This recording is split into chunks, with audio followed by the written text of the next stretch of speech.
이재명은 무죄입니다. 이재명 더불어민주당 대표의 공직선거법 위반 사건 항소심 재판부가 이 대표에게 무죄를 선고했습니다. 재판부는 이 대표의 발언이 전부 허위사실 공표에 해당하지 않는다라고 판단했고요. 서울고법이 이렇게 오늘 판결을 했습니다. 오늘 이 이야기 깊이 있게 살펴볼 텐데요. 저는 이원재이고요. 3월 26일 수요일 뉴스토마토 끝장 뉴스 라이브 시작하겠습니다. 오늘 함께해 주실 세 분 소개해드리겠습니다. 박영식 시사 에디터님, 신유진 변호사님, 그리고 윤형중 랩2050 대표님. 어서 오세요. 안녕하세요. 네, 안녕하세요. 자, 오늘 있었던 판결 내용을 박영식 에디터님이 간단하게 소개해 주시고요. 이재명 대표가 또 여기에 대해서 입장을 발표를 했는데 그 영상을 그 다음에 바로 이어서 보시고 다시 스튜디오로 돌아오도록 하겠습니다. 예, 저희 뒤에 준비해 놓은 이제 전화 연결도 많아서 정말 간단하게 말씀드리면 지금 앵커님께서 말씀 주신 대로 이재명 대표의 공직선거법 항소심 2심이 있었고요. 이거에 대해서 선고는 무죄였습니다. 근데 1심과 달라진 점도 있습니다만 모든 혐의가 다 무죄로 판결이 났기 때문에 크게 보면 세 가지라고 볼 수 있는데, 일단 김문기 성남도시개발공사 1처장 몰랐다라고 한 부분도 이거는 뭐 1심 판결과 같아서 일단 무죄인 것이고요. 두 번째로 골프 발언이 있습니다.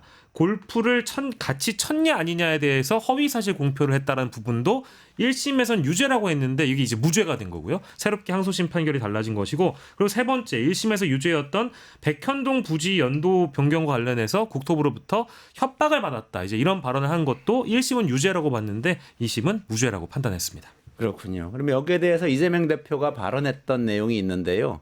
좀 같이 보시죠. 대표님, 오늘 무죄 판결 나오셨는데 입장 한 말씀 부탁드립니다.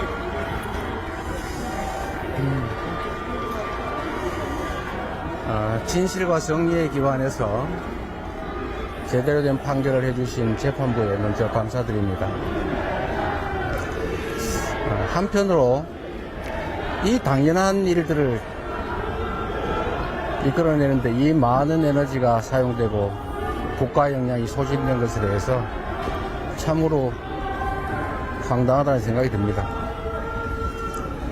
이 검찰이 또 이 정권이 이재명을 잡기 위해서 증거를 조작하고 사건을 조작하느라 썼던 그 역량을 우리 산불 예방이나 아니면 우리 국민들의 삶을 개선하는 데 썼더라면 얼마나 좋은 세상 됐겠습니까?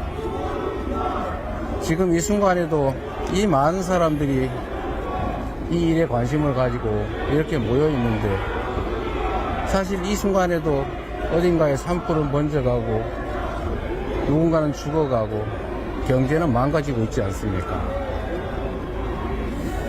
이제 검찰도 자신들의 행위를 좀 되돌아보고 더 이상 이런 공력 낭비하지 않기를 바랍니다. 사필 규정 아니겠습니까? 네. 그동안 법적 공방으로 인한 정치적 부담 어떻게 해소하실 계획이세요? 김문기 총장과 문제는 관련된 전부 다 무죄에 나왔는데 어떻게 보십니까? 이번 판결 대권도 어제 꿈이 너무 좋았어. 저도 막. 네? 어제 법사위 꿈을 꿨는데 법사위에서 너무 잘 됐어 어제.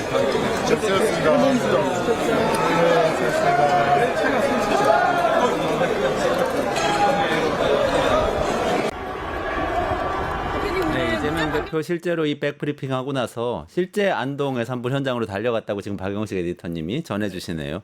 네, 이 이야기 뉴스토마토 박주용 기자 연결해서요. 조금 더 자세히 현장 이야기 좀 들어보도록 하겠습니다. 박 기자님 나와 계신가요? 박주용 기자님. 네, 박주용 기자님 잠깐 전화 연결 중인데요. 세 분 백브리핑 어떻게 보셨어요? 아니, 오늘 방송하기 직전에 네. 우리 황 대표님께서 이재명 대표님의 재판을 두고 윤 대표님. 윤 대표님. 네. 이재명 대표 재판을 두고 이 일을 가지고 이렇게 국력을 낭비할 일이냐고 그 얘기를 딱 하시는 거예요. 깜짝 놀랐어요. 저희 이재명 대표. 아니 카톡 보내신 거 아니에요? 이재명 대표한테 정말 이렇게 말씀 못 봤습니다. 네. 네, 정말 이게 이재명 대표의 그 허위사실 공표죄 관련해서 두 번째 사건입니다. 경기도지사 시절에도 허위사실 공표죄 요거로 다시는 출마를 못하도록 벌금 100만 원 이상만 나오면 된다. 이거 하나로 가지고 검찰이 공소 제기를 했고 1심에서 모두 무죄가 났고, 이건 경기도지사 시절 얘기예요. 항소심에서 말도 안 되게 유죄 판결을 내렸다가 대법원에서 무죄 확정을 받았던 것이 2020년입니다. 그런데 이번에 또 대선에서 이번에는 또 낙선되지 않았습니까? 낙선이 되었음에도 불구하고 그 발언 하나를 문제 삼아서 발언 하나가 아니죠. 아주 검찰이 아주 말도 안 되게 발언을 해석한 것을 문제 삼아서 발언을 문제 삼은 것도 아니에요. 발언을 해석한 것을 문제 삼아서 기소를 했고 다시는 정치를 못하게 하겠다라는 일념으로 허위사실 공표죄로 100만 원 이상 선고만 받으면 된다. 근데 1심에서 그거를 다 받아줬죠. 네, 그러다가 지금 2025년 3월 오늘 드디어 항소심에서 상식적인 판단을 내려준 거죠. 네. 그러니까 사실은 언론이나 또는 뭐 어쨌든 호사가들이 계속 윤석열, 이재명, 윤석열, 이재명 둘 다 뭐 죄가 있고 혐의가 있고 뭐 이런 식으로 1대1 구도로 자꾸 얘기를 했는데 사실은 굉장히 이게 경중으로 따지면 정말 이재명 대표의 재판은 굉장히 사실 가벼운 거였던 거죠. 그냥 어떤 선거 과정에서 어떤 과정 얘기를 했는데 그게 사실이냐 아니냐를 다투는 그런 내용인데 그 다툼 자체도 1대1로 얘기하는 건 말이 안 되지만 그나마 그것도 뭐 깨끗하게 해소가 됐으니까. 지난주에도 우리가 이 자리에서 이 방송에 대해서 오늘 판결을 예측을 했는데 맞아요. 예, 우리 다 무죄가 네. 나올 것이다 라고 맞아요, 해서 맞아요. 우리 윤 대표님도 네. 생각보다 상세하게 이 사건에 대해서 진행 과정을 알고 계시더라고요. 항소심 사건 진행 과정을 알고 계시면서 이건 무죄가 확실하다라고 했는데 누구나 예측했던 상식에 맞는 재판 결과가 나왔다. 네.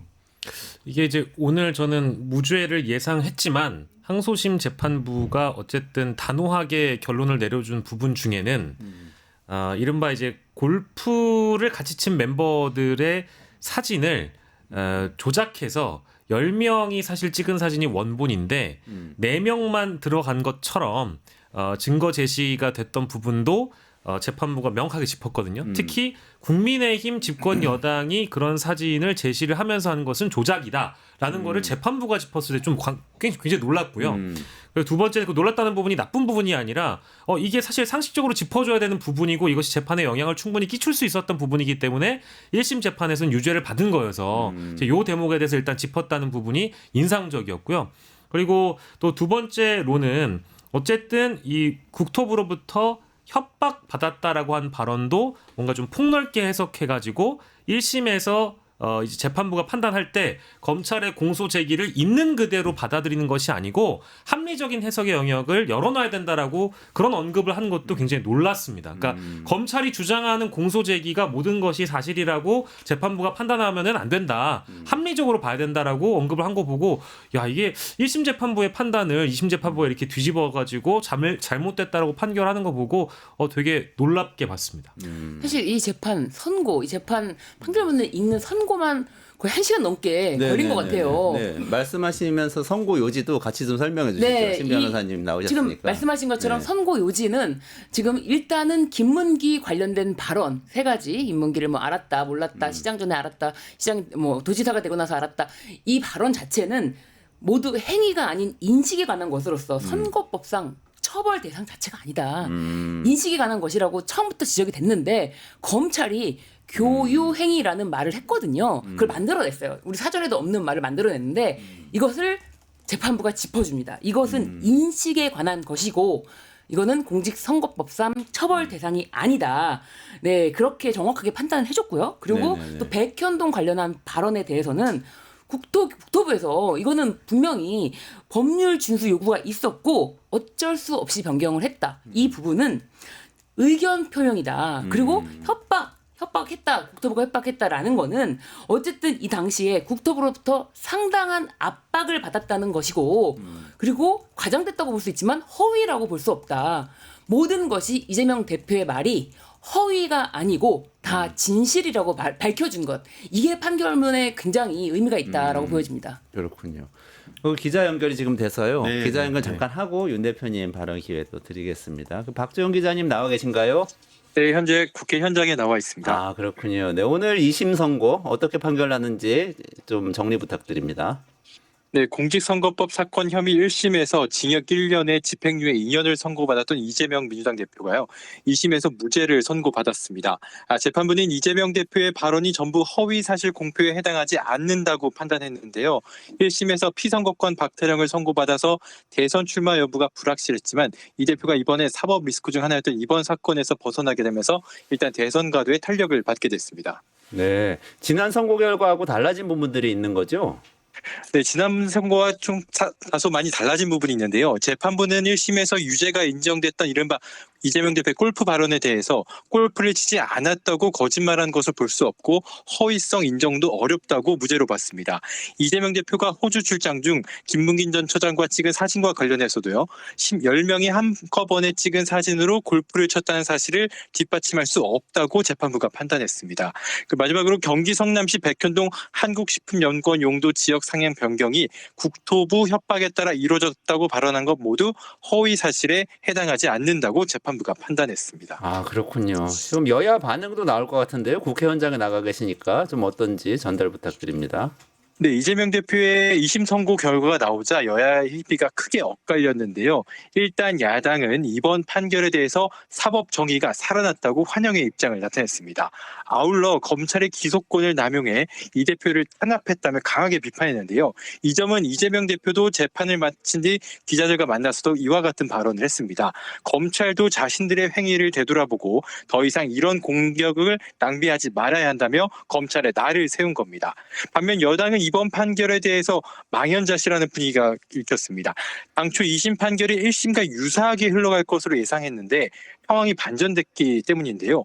권영세 국민의힘 비대위원장은 우리 당으로선 대단히 유감스럽다. 항소심 법원의 논리를 잘 이해할 수 없다고 법원의 결정에 강한 불만을 드러냈습니다.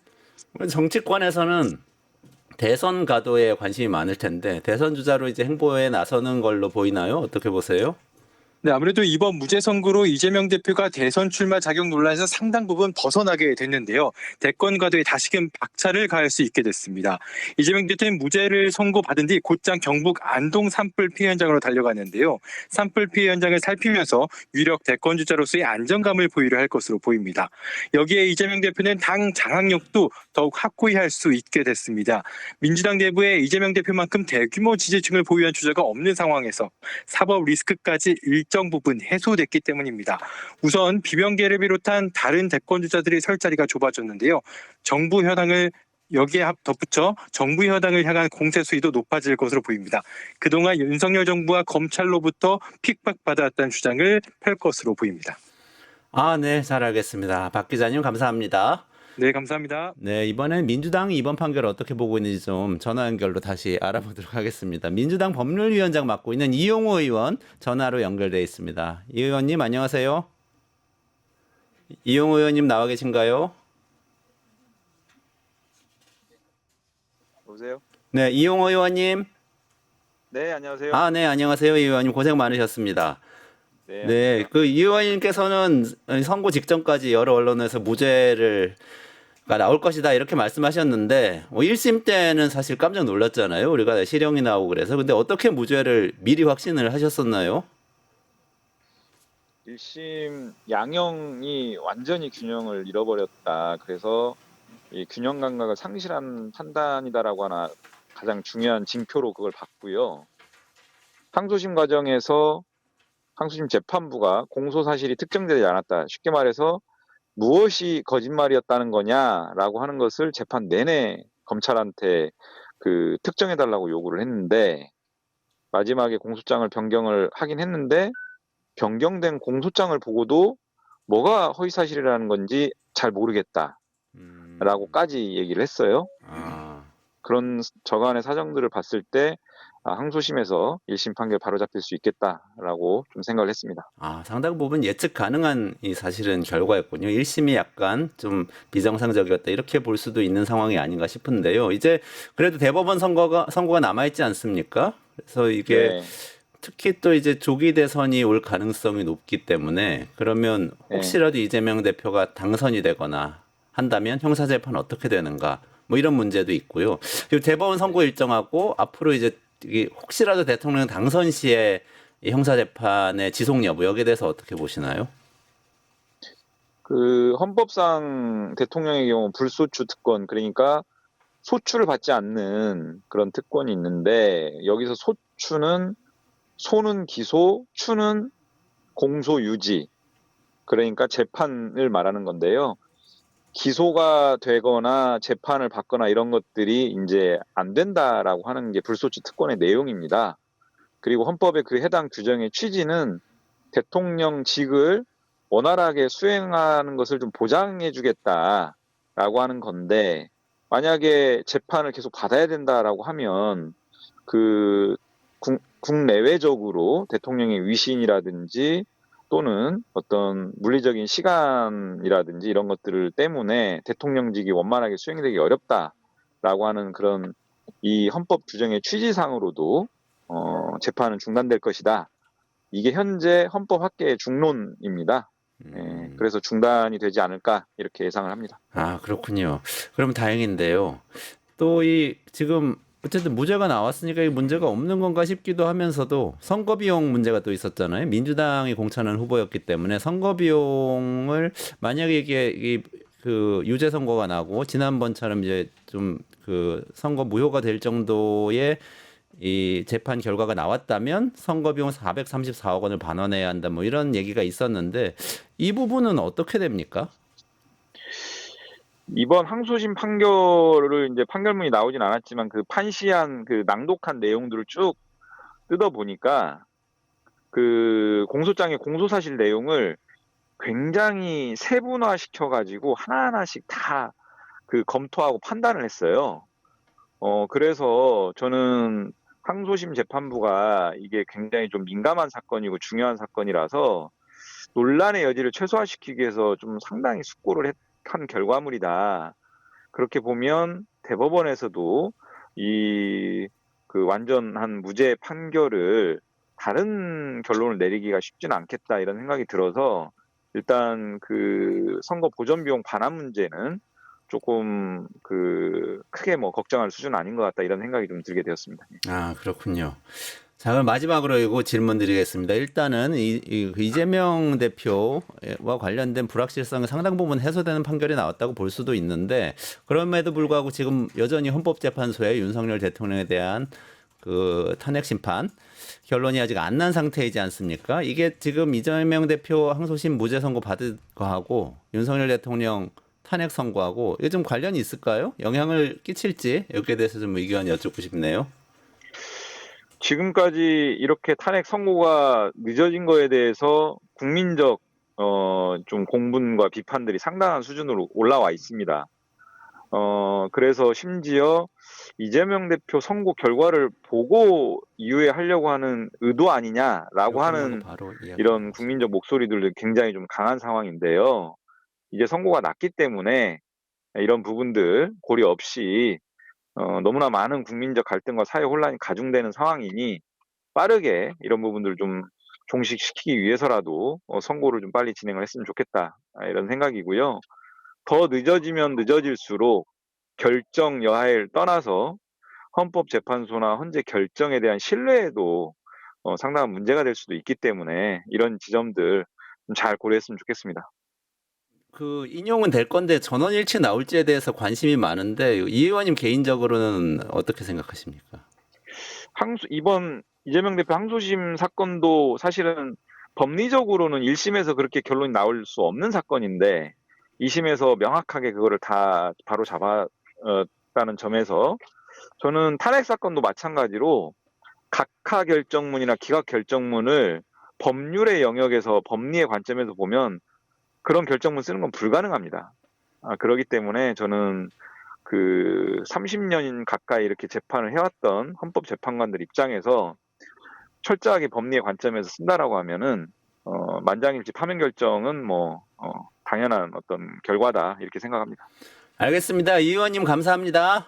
네, 고맙습니다. 네. 어떻게 보셨어요, 윤영중 대표님? 아, 네. 제가 오늘 바꿔서 못하려 걱정했습니다. 오래 기다리셨는데. 첫 발언을 20분 만에 하게 되다니 네. 참. 네, 하고 싶은 얘기가 너무 많았는데요. 저는 근데 이번 2심 재판을 이렇게 평가를 하고 싶습니다.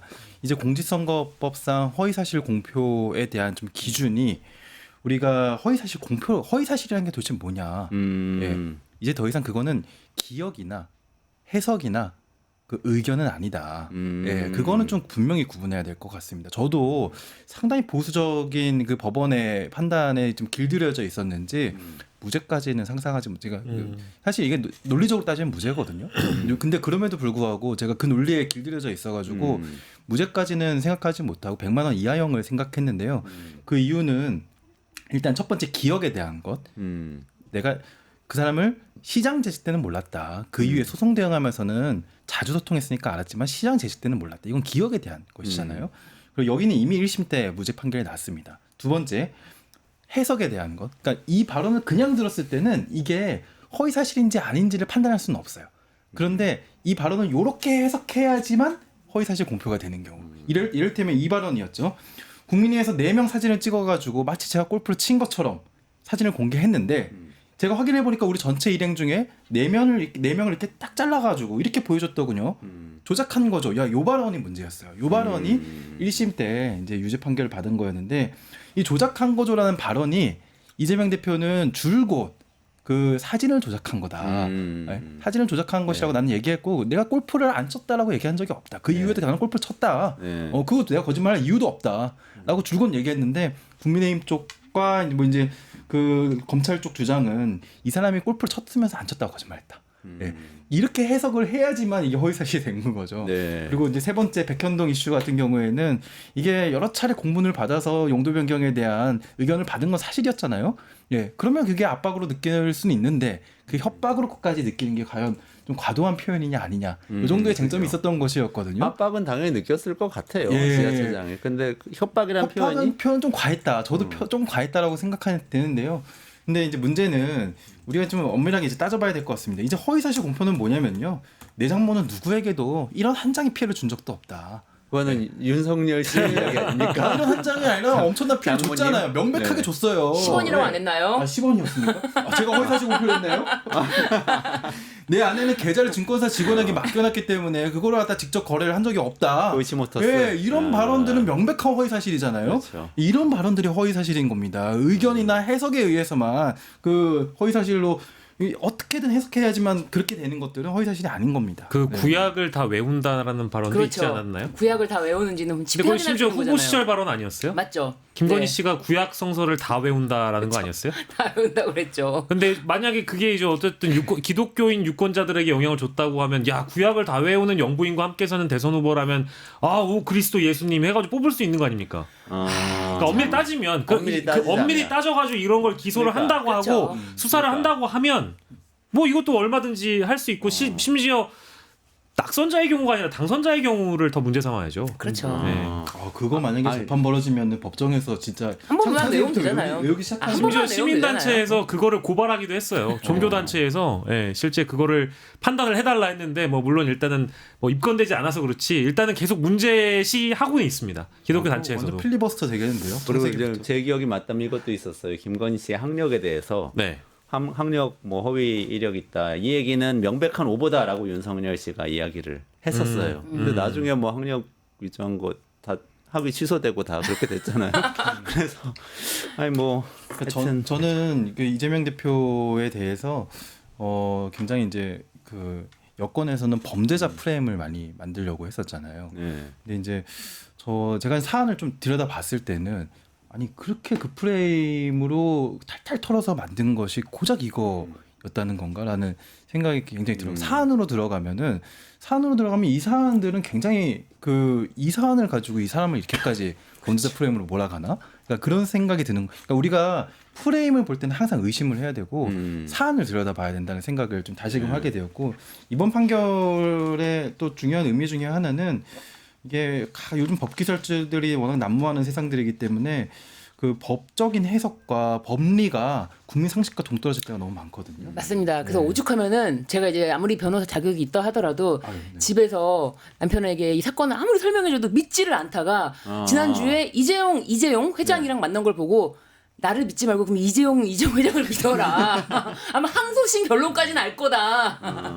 오죽하면 그렇게 설명을 했겠어요. 이재용 회장은 이미 알고 있었던 뭐 아무튼 항소심 결론까지는 알지 않았을까. 네. 아니 뭐 항소심 오늘 2시부터 어쨌든 항소심 선고 예정돼 있었으니까 그 한 1시 30분부터 해가지고 3시 반까지 장이 마감될 때까지 네. 그 이제 삼성전자 주가의 흐름을 보고 또 코스피나 코스닥 이쪽 흐름을 보면은요 뭐 괜찮습니다. 그리고 뭐 실제 삼성전자 같은 경우에는 오늘 많이 이제 올라가기도 해서 이게 이제 삼성의 정보력은 어디까지인가라는 네. 그런 이제 커뮤니티에 글이 있고 오늘 이제 최대 승자는 물론 이재명 대표이겠지만 이재용 삼성전자 회장도 슬며시 웃고 있지 않을까 이제 이런 뭐 반응들이 많이 온라인상에서는 네, 재미 그렇죠. 요소로 아니, 왜냐면 나오고 있다는 것. 법률가가 도저히 예측할 수 없는 판단을 막 해버리고 막 법을 아예 위반해버린 판사가 나와버리니까 도저히 뭐 법률적으로 설명을 해서는 설명이 안 돼요. 너무 맞는 말을 드려도 뭐 믿지 않습니다. 그런데 차라리 이재용 회장 믿어라.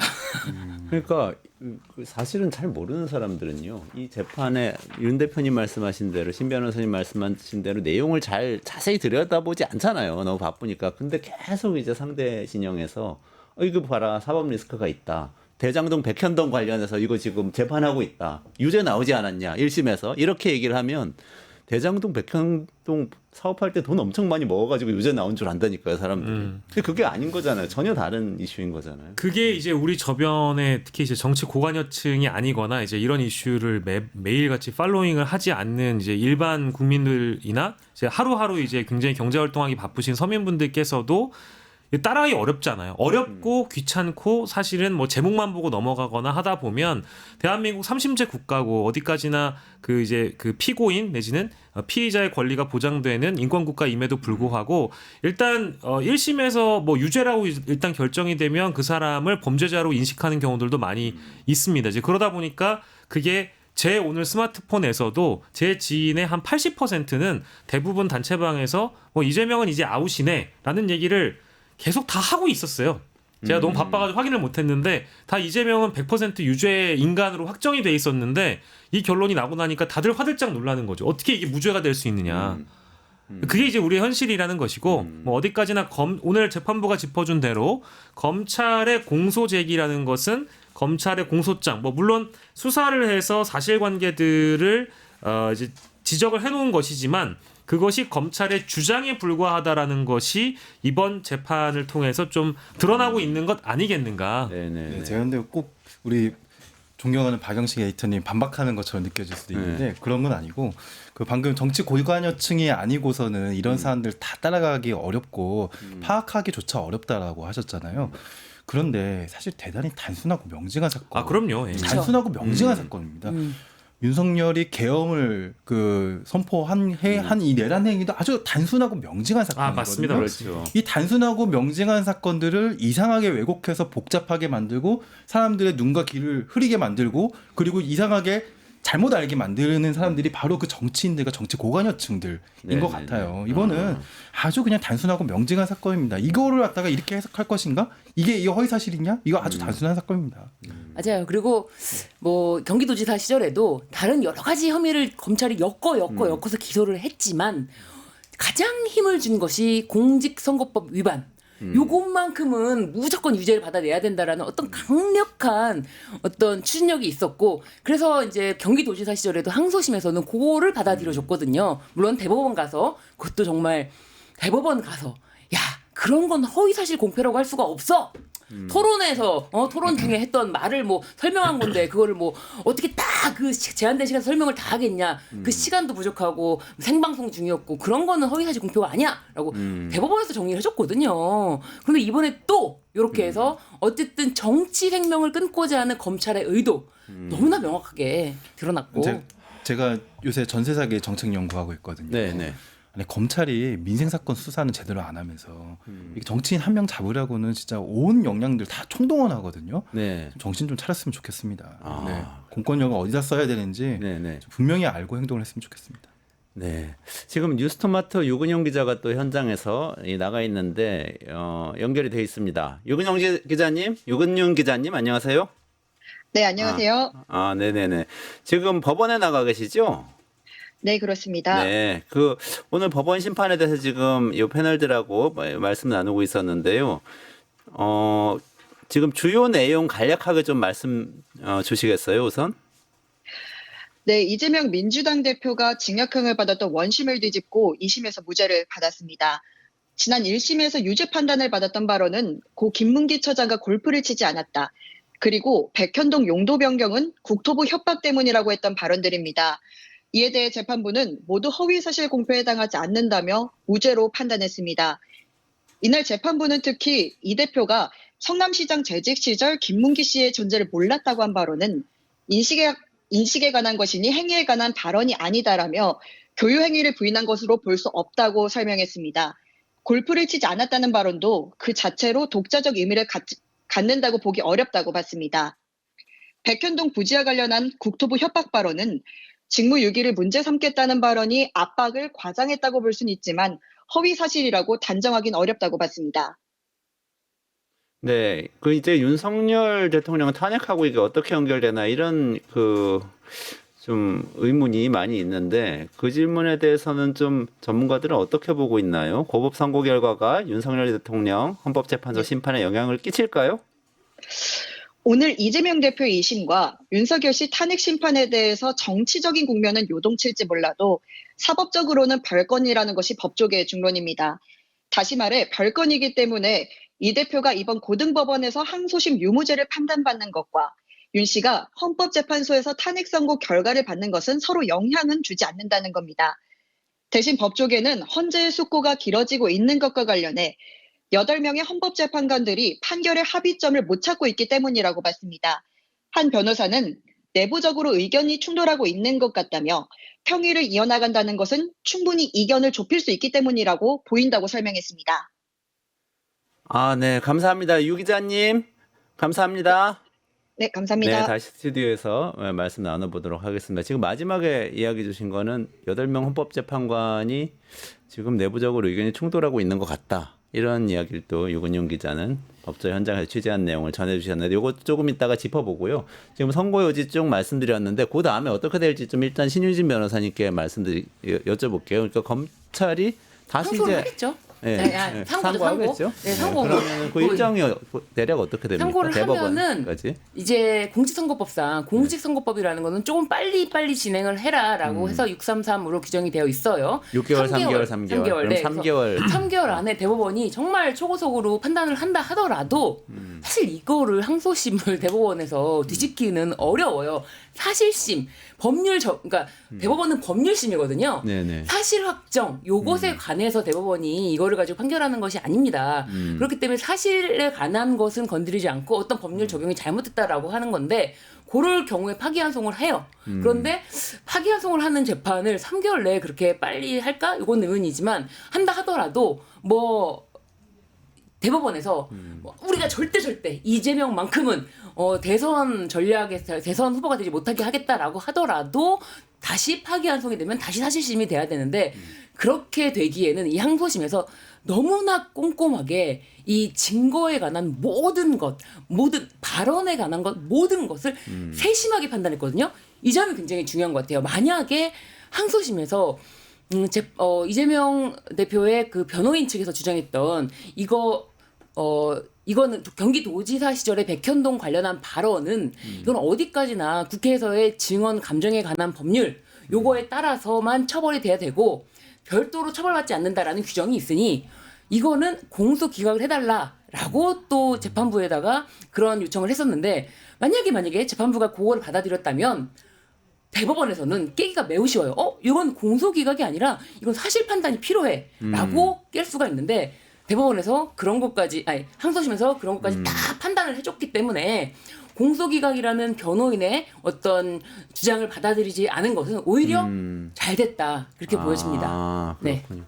그러면은 혹시라도 파기환송을 대법원이 스케줄을 빨리 당겨가지고 대선 전에 한다고 하면은 그 다음에 고법으로 와서 다시 사실관계를 다투게 되는 건가요? 만약에 그렇기도 하지만 이 사실 확인에 대해서는 대법원이 어떤 이걸 때문에 파기된다 이렇게 할 수가 없어요. 판단할 수가 없어요. 아까 말씀드린 것처럼 공소기각이 아니다. 공소기각이 아니고 이거는 판단을 해야 된다. 요런 것 법리 적용. 그런데 지금 이 판결문에서 어떤 법리 적용이 잘못됐다라고 보이기가 어렵거든요. 모두 다 사실 확정을 꼼꼼하게 했기 때문에 그래서 일단은 대법원의 파기환송 자체는 거의 가망이 거의 0% 가깝게 없다라고 보시면 됩니다. 거의 없다. 이게 이제 저 부장검사 출신 그 현재 변호사 하시는 분에게 제가 오늘 오기 전에 여쭤봤는데 1심과 2심이 결론이 같은 사건을 대법원까지 상고해서 올라가는 그 기간 자체가 1심, 2심이 결론이 같으면 굉장히 빨리 땡겨가지고 뭐 처리할 수 있다라고는 하더라고요. 근데 지금 이건 1심과 2심이 결론이 아예 다르잖아요. 네. 이러다 보니까 대법에서 판단을 만약에 하려고 하면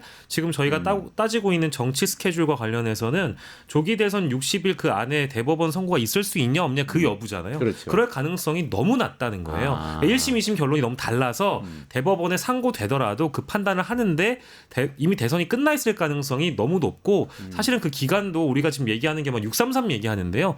1년도 걸릴 수 있는 것이고 너무 오랜 기간 걸릴 수 있기 때문에 특히 1심, 2심 결론이 다른 경우에 같은 경우에는 얼마든지 따질 수 있겠죠. 근데 이런 경우는 그런 케이스 자체가 전무하다라는 말씀을 하시더라고요. 그 원래 이제 그 아마 여당에서는요. 그러니까 방금 신 변호사님이 잘 설명해 주셔가지고 대법원이 판결을 하더라도 그렇게 리스크가 크지 않다라는 취지로 말씀을 해주셨는데, 근데 이제 원래 100만 원 이하 형이 나왔으면 사실은 더 안전하긴 하거든요. 100만 원 이하 형이 나왔으면 대법원은 형량에 대한 판단을 하지 않기 때문에 그대로 확정입니다. 사실 그대로 확정인데 대법원 아마 여당에서 계속 대법원의 판결을 빨리 요구하는 것은 그 형량에 대한 판단이 아니라 무죄나 유죄나 판단을 다시 대법원에 요구하는 것이기 때문에 아까 0%라고 하셨지만 여당에서는 0.1%의 가능성을 노리고 지속적으로 대법원이 빨리 판결하기를 굉장히 요구를 할 것입니다. 하지만 그 말씀하신 대로 이게 국회 증언감정에 관한 법률에 따라서 뭐 공소 기각이 되었거나 막 그런 사안이었으면은 조금 더 리스크가 크겠지만 그것까지도 이번 항소심에서 꼼꼼하게 따졌기 때문에 상당히 리스크가 별로 없다라고 보여집니다. 항소심에서는 모든 발언이 허위라고 볼 수 없다라고 사실 확정을 해버렸거든요. 그러게요. 그렇게 나왔더라고요. 사실 확정을 해버린 것이기 때문에 이 사실 확정 요것에 대해서는 대법원이 다시 뒤집을 수는 없거든요. 네, 그런 점에서 뭐 대법원의 판결 자체는 뭐 염려할 그런 부분이 전혀 없다. 그러니까 아마 대법원이 원래 스케줄상 이 갑자기 이런 판결을 갖다가 2개월 이내로 한다는 것 자체가 굉장히 어렵잖아요. 그런데 아마 2개월 이내로 하기 어려울 텐데 아마 여당에서는 그걸 알고서 거봐라 대법원까지도 이재명 대표에 편든다 약간 이런 식의 프레임을 짜기 위한 정치적인 그런 제스처가 아닐까 싶습니다. 그리고 이미 허위사실 공표죄에 대해서 대법원에서 이재명 대표 판단에 관해서 2020년에 아주 굉장히 상세하게 판단해 놓은 게 있거든요. 어떤 것이 허위냐에 대해서. 그렇기 때문에 이것에 대해서 그 판결이 사실 거의 이 재판에 들어왔다고 봐야 되고요. 이번 항소심에. 그렇기 때문에 대법원에서 자신들이 2020년에 했던 판단에 대해서 뒤집을 수 있는 여지도 없고 그래서 대법원 자체는 뭐 거의 99.9%. 그러니까 빨리 판단을 하기도 어렵거니와 판단을 한다고 하더라도 뒤집을 수 있는 파기환송 여지가 가능성은 여지가 없다. 거의 없다. 네. 알겠습니다. 이제 국민의힘은 진짜 큰일 났어요. 이제는 정말 큰일 난 겁니다. 왜냐하면 이번 항소심 결과에 거의 모든 배팅을 다 했는데 이게 올 무죄가 떨어질 가능성을 예측조차 못했을 겁니다. 왜냐하면 일주일 전만 하더라도요. 이재명 대표한테 항소심 결과가 어떤 결과가 나오든 승복할 것을 선언해라. 이제 승복 선언하면 되겠네. 라고 요구를 했어요. 어제만 하더라도, 그러니까 오늘 오전만 하더라도 권성동 원내대표가 승복하라고 얘기를 해요. 이재명 대표에게 승복 압박을 합니다. 어떤 결론이 나오더라도. 그러면 이제 이 결론이 나왔잖아요. 그러면 국민의힘은 승복을 하나요? 지금 당장 그런 분위기가 아니거든요. 국민의힘에 있는 대선 주자들뿐만 아니라 대부분 다 이 판결에 대해서 뭐 성향의 문제를 삼거나 판사들의 성향의 문제를 삼거나 이 판결 자체가 사실을 제대로 받아들이지 못하고 있다라고 지금 인식을 하고 여론전을 또 하고 있고 대법원으로 가서 판단을 받아야 된다 또 이런 얘기를 하고 있는 상황이거든요. 그러니까 이거는 뭐냐? 윤석열 탄핵 선고와 무관하게 오늘부터 사실 대선 주자들에게는 지금 조기 대선 국면으로 진입해 버린 거예요. 더 이상 이렇게 더 이상 시간을 끌 수가 없는 문제가 되어버려서 이재명이 무죄인 건 상수가 됐잖아요. 그러면 빨리 윤석열 탄핵 선고를 내려야 되는 겁니다. 그렇죠. 오히려 그러네요. 근데 지금 그렇게 하지 않고 있잖아요. 오늘만 하더라도 질질 끌리면 끌려갈수록 이재명의 독주 체제는 더 가능성이 높아진단 말이에요. 그렇죠. 그러면 잠깐 자연스럽게 두 번째 이슈로 이제 넘어가게 되는데 굉장히 좋은 포인트 말씀 주셨어요. 마저 말씀 주시죠. 그러니까 헌법재판소의 이 선고 기일하고 조기 대선에서의 국민의힘과 그렇습니다. 민주당의 포지션 그거 말씀 계속 이어주시죠. 사실은 이제 뉴스토마토가 12.3 내란을 막아낸 시민영웅 1000명 찾기 프로젝트를 진행합니다. 내란을 막고 탄핵 소추를 이뤄낸 시민영웅 1000명을 찾아내 대한민국 민주주의의 역사로 기록하고 시상의 본보기로 삼음으로써 민주주의를 더 널리 확산하기 위한 프로젝트입니다.